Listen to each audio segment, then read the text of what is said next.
Across America and around the world, you're listening once again to the Hour of the Time. I'm your host, William Cooper.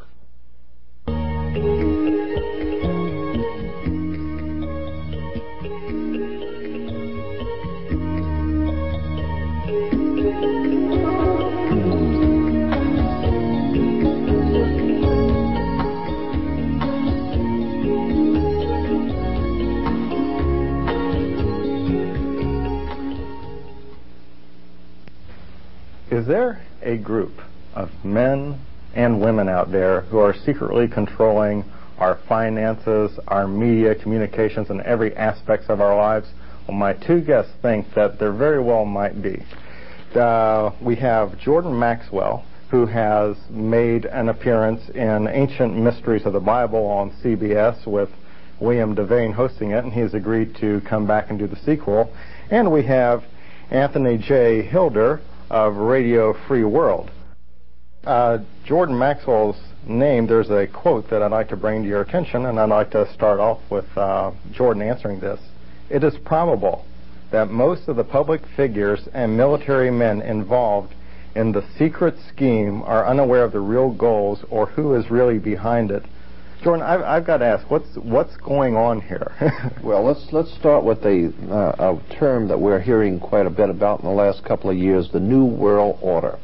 Our president is going all around the world proclaiming a New World Order. Incidentally, all the presidents, living presidents, along with many of the heads of state throughout the world, are going to meet, according to the LA Times, are going to meet in the year 2000 at the pyramid in Egypt to bring in what is called the New World Order. There is something going on here on an international, worldwide scale right before our eyes, but that so many of us are unaware, and consequently we're not really seeing what is happening. There is, in fact, a conspiracy or a planned world domination coming by this thing that George Bush calls a New World Order. On the back of the $1 bill, there are a lot of important occult symbolism on the back of the $1 bill. On the left-hand side, you'll see the pyramid, and the pyramid of Egypt. That's an Egyptian pyramid on an American dollar bill. The significance is very important. Above the pyramid, you will see the words Annuit Coeptus, which basically means in Latin, our enterprise is a success, or our project has been crowned with success. And the project, which is a success, is on the banner beneath the pyramid, Novus Ordo Seclorum, being Latin for New Order of the World, or the New World Order. On the bottom of the pyramid, you will see the Roman numerals for 1776. This exact identical emblem of the pyramid within the circle, the Novus Ordo Seclorum, it was not original in America. It was first found on writings that are today in museums in Europe in the year 1774, 1775 by a man named Adam Weishaupt, who founded the Bavarian Order of the Illuminati, a secret society of Freemasons operating in Europe that had designs on the entire world and to bring about what they call a New World Order. So that emblem on the back of the dollar bill on the left-hand side with the pyramid is not an American symbol. It is a very old symbol coming from you should bring out the fact that this is the order of the Illuminati. Yes. And the May 1st, 1776 did not signify the creation of the United States of America, no, but the order of the Illuminati for the enlightened ones, or the Luciferians. Yes. And this is a satanic symbol. It is on the cover of the Illuminati documents from May 1st, 1776, which obviously precedes the birth of this nation on July 4th, 1776. And at the very top of the pyramid there's the Agpu, all-seeing eye, which was the name of the Soviet secret police during the Stalin era. Right, now, Anthony, you spent most of your life studying these secret societies and the Illuminati, and you put out a record some time ago called the Illuminati CFR, Council on Foreign Relations, right. Right. This is, I've heard various charlatans coming out talking about the Illuminati, but I was wondering if you could get into a little bit more detail about the history of this organization and some of the more, you were talking about the eagle, for instance, and the pyramids and that sort of thing, and talk a little bit about the Freemasonry origins of the Illuminati. Well, let me just make this one comment first, and then Anthony can go on with it. At the top of the pyramid, you'll see the little triangle with the eye in it. The eye was the eye of Horus. Horus was the eye of God, the sun. And so the sun represented the pupil, or the eye of God, in the ancient Egyptian philosophy.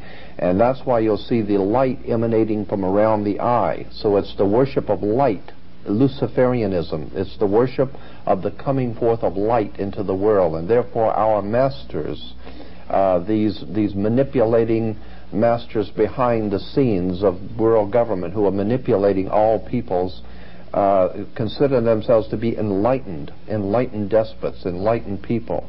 And of course, when you go to university, you graduate from a university, you wear the Masonic square of Freemasonry on your head to symbolize that you're an alumni. Alumni comes from the word illumini. You have been illuminated into the enlightened power structure of the New World Order. That's the actual basis for these symbols, and to go on with the rest of the symbolism. Well, I think it's important to bring out the fact that George Bush did not write the New World Order. In fact, if you want to know who wrote the New World Order, you simply go back to Adolf Hitler. It wasn't his first book, that was Mein Kampf. The second book, the New World Order. And Rudolf Hess went out and said, in introduction of Hitler, he said, Ein Volk, ein Reich, ein Führer.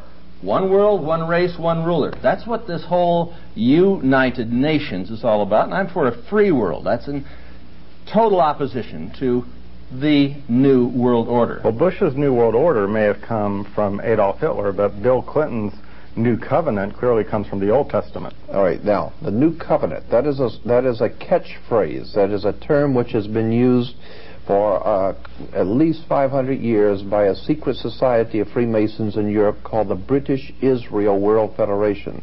British Israel World Federation, you can see topics in movies based on this subject, like there's a motion picture just come out called The Handmaid's Tale, based on British Israel philosophy for America.